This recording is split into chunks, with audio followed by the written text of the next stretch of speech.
This review copy was provided by Nintendo.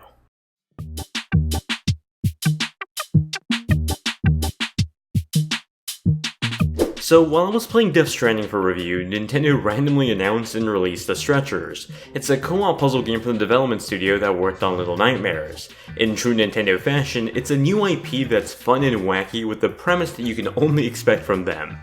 In The Stretchers, you take on the role of two medics that go around town helping those in need. They're a lighthearted duo, but one that gets a major work increase when Captain Brains goes around making people dizzy. Now it's our job to go around town, gathering up all the dizzy people, and then bring them back to the hospital. It's a quirky and wacky adventure that's as comically written like any other recent Nintendo IP. The Stretchers can be played in both single player or local co-op mode, but there's no doubt that this game was meant to be played with two players. Each player controls one of the two wacky paramedics as you drive around town, gather up the Dizzies, and get them back to the hospital.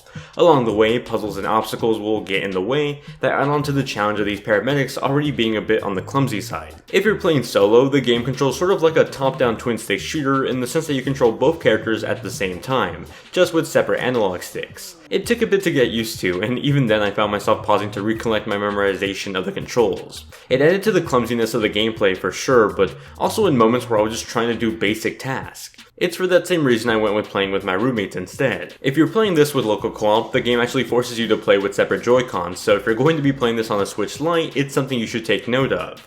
Back to the gameplay, I described The Stretchers as a mix of crazy taxi driving with the crazy team coordination of Overcooked. It's a lot of disorderly fun. You drive around Greenhorn Island responding to different incidents in town. Each mission offers a standard challenge, but also a time attack mode afterward that you can replay for added content. These missions have you gathering up all the unconscious patients and then bringing them back to your ambulance. As you continue on throughout the campaign, the locations will evolve and throw in obstacles like giant trampolines and a dangerous factory. With the landscapes changing, so do the obstacles and the puzzles. Occasionally new objectives will arise too, like having to cut down trees in a forest. The variety of objectives and obstacles kept the gameplay feeling fresh despite the short 4-hour runtime. In combination with the unconventional controls in which you can crouch, sing, clap, and pick things up, two of those are just for fun, I found myself laughing at my own actions pretty much the whole time. When playing together, each partner can pull out a stretcher from the other's back. You'd think that'd be a core mechanic in the game called Stretchers, right? Well, it is, but it's not vital either. A fun thing to do is try to stack up all the injured people on it to do a single delivery to the ambulance and get a better time score. However, you can just as easily drag people manually by hand to the ambulance. I found that to be a little bit discouraging in terms of ever actually wanting to use the stretcher. That nitpick aside, I found the Stretchers to be an approachable co-op puzzle game for a wide audience. It's a game that'll challenge both newcomers and veteran gamers alike with its unconventional controls, but the chaos and fun are sure to bring in any family just glancing over to see what you're playing. At first glance, I thought The Stretchers was a new project from Ghost Town Games, the same team behind Overcooked. The similarities in art style are evident, but comparisons aside, the art style here is lovely. It lends to the funny yet adorable design of gameplay and characters. The visuals here are colorful and vibrant, popping wonderfully both on TVs and on the Switch's smaller display. I did notice a few times while driving through town and destroying just about anything in my way, the occasional frame rate dip. It didn't ruin gameplay, but it was obvious. As for resolution, it looked to run somewhere around 900p with fuzzy jagged edges on characters, buildings, and shadows. Luckily, the art style and the smaller Switch display when playing in 720p handheld mode helped alleviate some of those blemishes.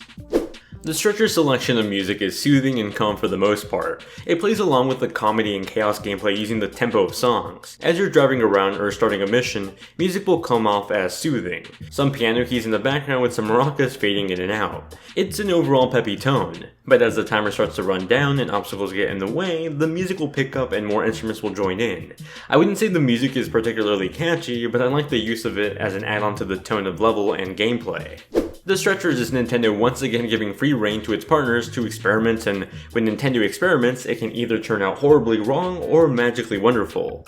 In the case of the Stretchers, it's more of the latter than the former. It's not the next video game gem with a bit of a handicap if you're playing alone, technical hiccups, and a short campaign. However, where it does shine is in being a quick couch co-op puzzle game that can easily be replayed for more collectibles and switching up partners for a unique experience every time. There's definitely a charm to the clumsiness that had me laughing with every friend I introduced to it.